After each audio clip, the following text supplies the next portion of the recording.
नमस्कार दोस्तों।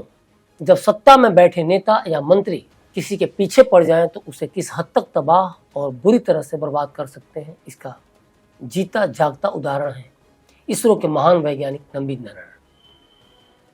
नारायण के मामले में ताज़ा अपडेट ये है कि केरल के तिरुवनंतपुरम में सीबीआई ने कोर्ट को बताया है कि 1994 का इसरो से जुड़ा जासूसी मामला कथित तौर पर केरल पुलिस के एक तत्कालीन स्पेशल ब्रांच अधिकारी द्वारा भारत में एक मालदीव की महिला मरियम रशीदा को अवैध रूप से हिरासत में रखने को उचित ठहराने के लिए बनाया गया था। अब यह सवाल उठता है कि आखिर उस महिला को हिरासत में क्यों रखा, और वो भी अवैध रूप से। मीडिया रिपोर्ट्स कहती हैं कि पूरा मामला ही फर्जी था और उस मामले का सच ये था कि वो पुलिस वाला उस विदेशी महिला के सामने सेक्स का प्रस्ताव रखा। सीबीआई की चार्जशीट के मुताबिक मालदीव की महिला मरियम रशीदा तिरुवनंतपुरम के एक होटल में रुकी थी।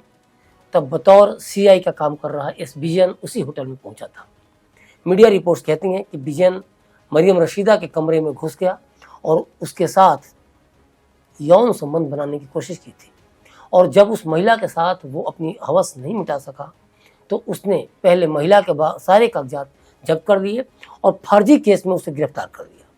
बाद में विजयन ने रशीदा का संपर्क इसरो वैज्ञानिक डी शशि कुमारन से जोड़ा और फिर इस पूरे केस का ताना बाना बुना गया।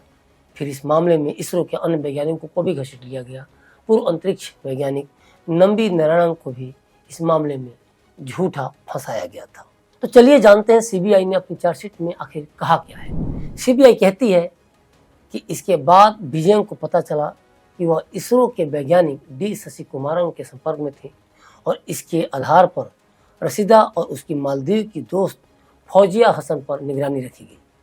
सीबीआई ने कहा कि पुलिस ने महिलाओं के बारे में सहायक खुफिया ब्यूरो यानी कि एसआईबी को भी जानकारी दी, लेकिन विदेशी नागरिकों की जांच करने वाले आईबी अधिकारियों को कुछ भी संदिग्ध नहीं मिला। इसके बाद रशीदा को तत्कालीन पुलिस आयुक्त तिरुवनंतपुरम और तत्कालीन एसआईबी उपनिदेशक की जानकारी में बिना वैध वीजा के देश में ज़्यादा वक्त तक रहने के लिए विदेशी अधिनियम के तहत गिरफ्तार किया गया था। सीबीआई ने अपनी चार्जशीट में कहा कि जब रशीदा की विदेशी अधिनियम के तहत हिरासत की अवधि खत्म होने वाली थी तो विजयन ने एक झूठी रिपोर्ट पेश की। इसके आधार पर उन्हें और फौजिया को आधिकारिक गोपनीयता अधिनियम के तहत एक मामले में फंसा दिया गया और उनकी हिरासत जासूसी मुद्दे की जांच के लिए गठित एसआईटी को सौंप दी गई।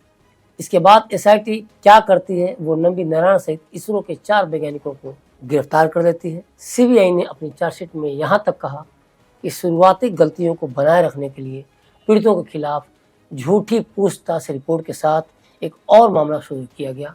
इसमें पूर्व डीजीपी आरबी श्री कुमार और सीबी मैथ्यूज, पूर्व एसपी एस विजयन और के जोशुआ और पूर्व खुफिया अधिकारी पीएस जयप्रकाश के खिलाफ मुकदमा चलाने की सिफारिश की गई है।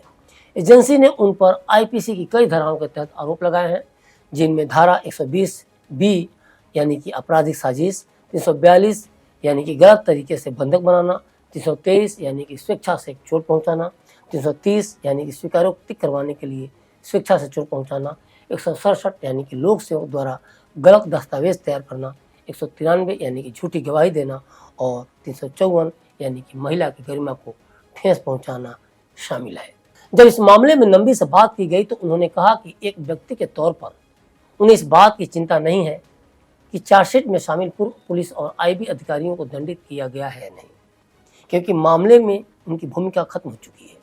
वे कहते हैं कि उन्हें पहले ही सजा मिल चुकी है, वे पहले से ही पीड़ित हैं। मेरी कोई इच्छा नहीं है कि उन्हें जेल जाना चाहिए। मैं उनसे माफ़ी की भी उम्मीद नहीं करता। मुझे खुशी होती अगर वे सिर्फ इतना कहते कि उन्होंने गलती की है। नंबी की ज़िंदगी यूं ही नहीं बर्बाद की गई, इसके पीछे विदेशी ताकतें भी थीं, जिनके इशारे पर नंबी को फंसाने का आरोप लगता रहा है। सवाल है कि विदेशी ताकतों के शह पर नंबी को भला क्यों फंसाया केरल के अधिकारियों ने? तो इसका जवाब है कि नंबी भारत के महान वैज्ञानिक हैं और उन्हें क्रायोजेनिक इंजन मामले में एक्सपर्ट माना जाता था। आपको याद होगा चंद्रयान 3 की सफल लैंडिंग का किस तरह से राजनीतिक श्रेय लेने की बेशर्म होड़ एक समय मची हुई थी, लेकिन इस बेशर्म होड़ में नंबी का नाम लेना तक लोगों को याद नहीं रहा। चंद्रयान की सफलता में इसरो हीरो बना तो वो नंबी नारायण के कारण ही हो सका।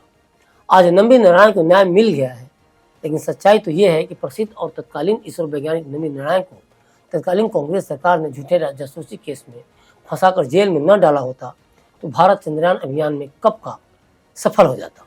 क्योंकि ये वो समय था जब क्रायोजेनिक इंजन की जिज्ञासा लिए वैज्ञानिक इस दिशा में कदम बढ़ा रहे थे, लेकिन तत्कालीन केरल की कांग्रेस सरकार ने अमेरिकी प्रभाव में आकर नंबी के कदमों में बेड़ियां जड़ दी, 50-60 दिनों की यातनापूर्ण कैद में रखा और सिद्ध क्या हुआ कि उन पर लगाए गए सारे आरोप पूरी तरह से झूठे थे। क्लिक इंडिया ने कुछ समय पहले इस मामले पर बहुत ही शानदार रिपोर्ट प्रस्तुत की थी, जिसमें नंबी के ऊपर झूठे मुकदमे, उनके बर्बाद होने और उनकी बर्बादी के बाद परिवार के ऊपर आने वाले जलजले की पूरी कहानी बताई गई थी, जिसे देखकर किसी के भी रोंगटे खड़े हो जाएं। वीडियो देखने के बाद पता चलेगा कि कैसे देश के एक महान वैज्ञानिक को भ्रष्ट अधिकारियों ने सरकार की शह पर बुरी तरह फंसाया और कैसे नंबी का हंसता खेलता परिवार उजड़ गया। डिस्क्रिप्शन में मैं आपको वीडियो का लिंक दे रहा हूं, जरूर देखिए। तो अभी तक के लिए बस इतना ही। बने रहिए क्लिक इंडिया के साथ और मुझे दीजिए इजाज़त। शुक्रिया।